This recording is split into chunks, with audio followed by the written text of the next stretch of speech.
Well, we really do appreciate our last video giving some personal thoughts on racism, kind of my journey through the last few weeks here. Thank you so much for all the feedback and the appreciation that you guys gave. Today we wanted to kind of narrow the focus a little bit as I gave some helpful, constructive tips on how we as people can move on and continue to bridge the gap between races. Today I wanted to kind of focus that more on what can nonprofits and churches do to bridge the gap between races. In our regular version out there, we will talk a little bit about just 4 simple tips on how we can continue to build bridges between races. In our CLE team version of this, so if you are a part of the CLE team, I'll be sending you guys a copy of this. If you want to join the team, our website's right back here, mcquillersandcle.org, and just click the CLE team and you'll have instructions right there. In that version, we're going to go a little bit more in depth on how, if I were in your shoes, how I would continue to flesh this out.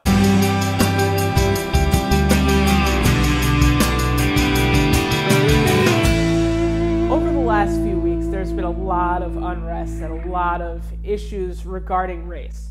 I've seen a lot of different corporations, individuals, businesses making statements. For example, I've seen Major League Baseball, Sephora, DoorDash, Chipotle, Michael Jordan, Derek Jeter, all making statements about race. And me personally, I can't speak for everyone, I don't really take much stock in the statements that are being made for 2 reasons. First of all, a lot of them pretty much say the same thing. Number one, we are very saddened by the events surrounding Ahmaud Arbery, Breonna Taylor, and George Floyd. Number 2, we are not racist. We celebrate diversity. And then number 3, we hope to see some kind of change. And regardless of who's made this statement, if you look at a lot of these different statements, you'll see all 3 of those elements in there. So they seem very generic and they don't really seem like they're doing much. Number 2, and the more pressing reason why I don't take much stock in them, is because a lot of these statements don't really have a course of action. Some do. For example, Michael Jordan said he's going to commit $100 million over the next 10 years to help fight racial injustice. Chipotle has committed $1 million to help fund organizations that fight racial injustice. But a lot of these statements are just we're really sad that this is happening. We promise that we're not racist, and we hope that things get better. It's very similar to a lot of the restaurants during the COVID-19 crisis that sent out statements that we hate the coronavirus and we're cleaning stuff. Really, to me, you should already be doing that anyway.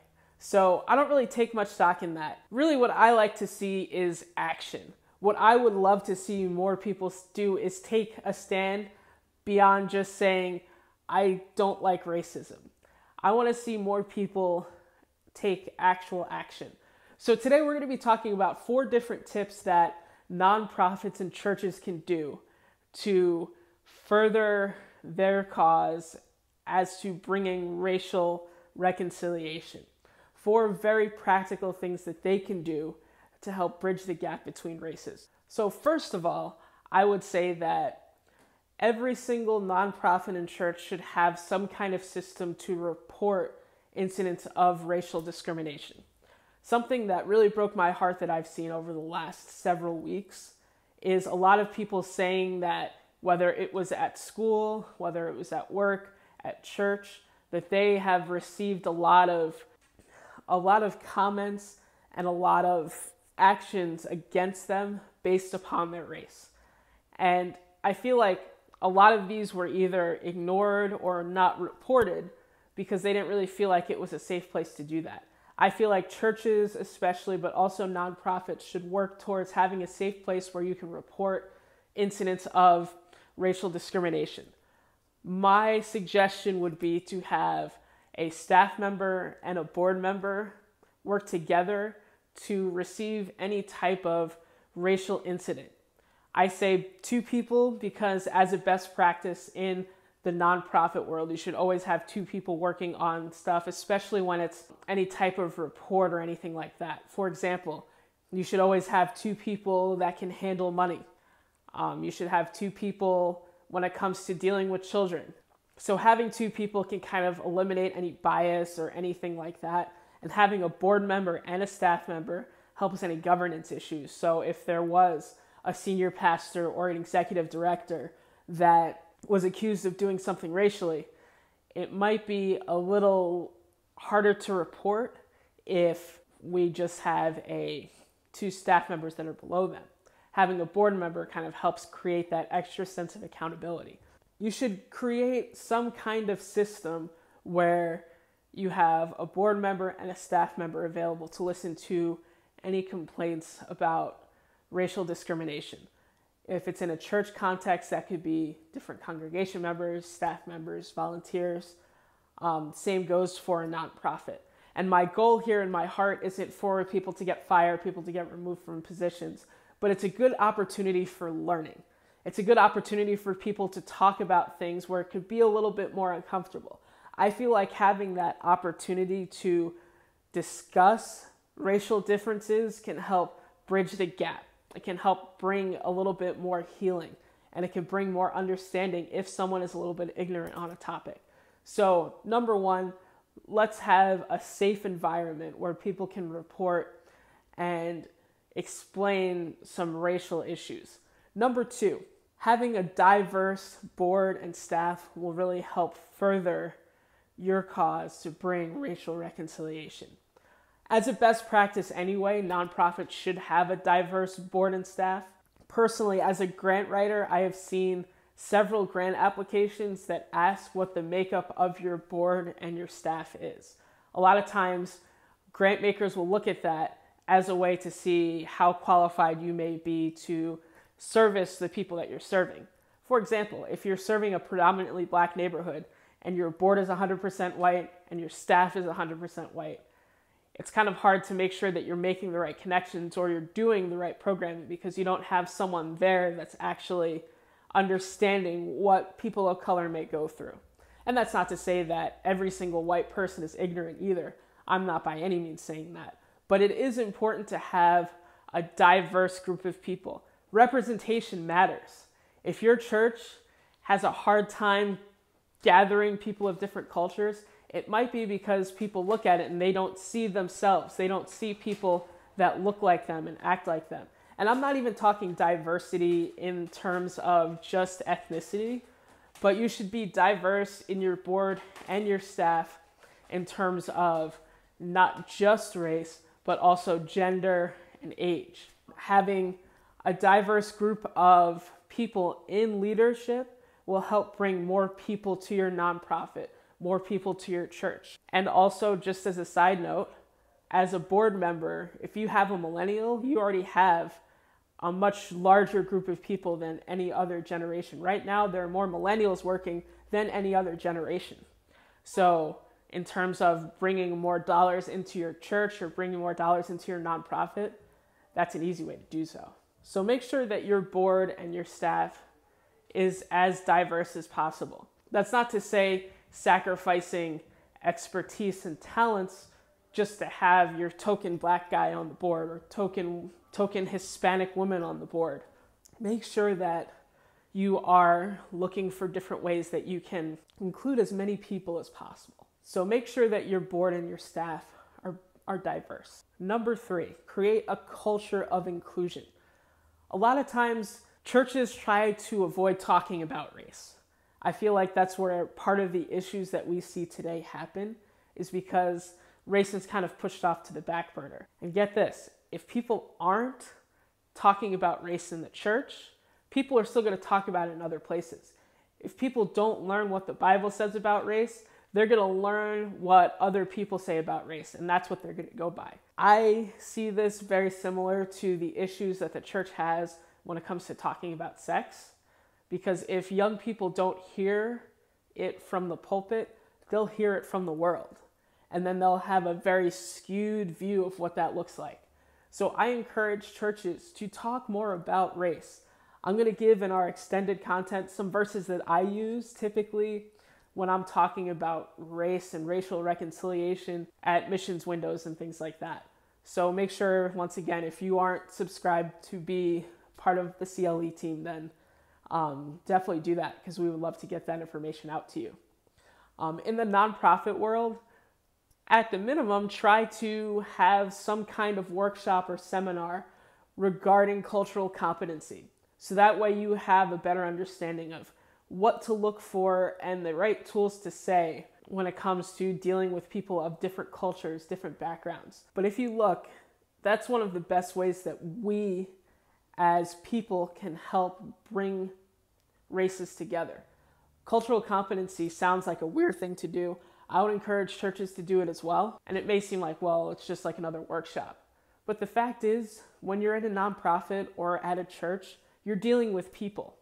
And dealing with people, you're going to deal with people that are different from you. And you should want every single tool that you can to help bridge the gap between races and to help bring people together. When I worked in financial institutions, we had different trainings that we had to do every year, whether it was on money laundering, whether it was on robberies. It was important because it kept it fresh in our head. Pastors a lot of times will do messages on tithing, messages on missions, because they want the congregation to continue to have that culture and that vision of giving to missions, giving to the church. In the same way, if you want to create that culture of racial reconciliation, be more willing to talk about race. It doesn't have to be a year-long sermon series, but at least I would say once or twice a year, make sure that you're talking about race. Bring in pastors from different backgrounds, different ethnicities, just to make sure that it is fresh in everybody's head. The last thing I would encourage our churches and nonprofits to do is to support Black-owned businesses and Black-owned nonprofits. A lot of the systemic racism issues come from what we see in the media. A lot of times, people of color are depicted as bad, as drug dealers, gangsters, whatever. And a lot of that is depicted in movies, in TV shows, a lot of times in the news. In order to change that narrative, in order to change that mindset, we have to support people that are doing good things.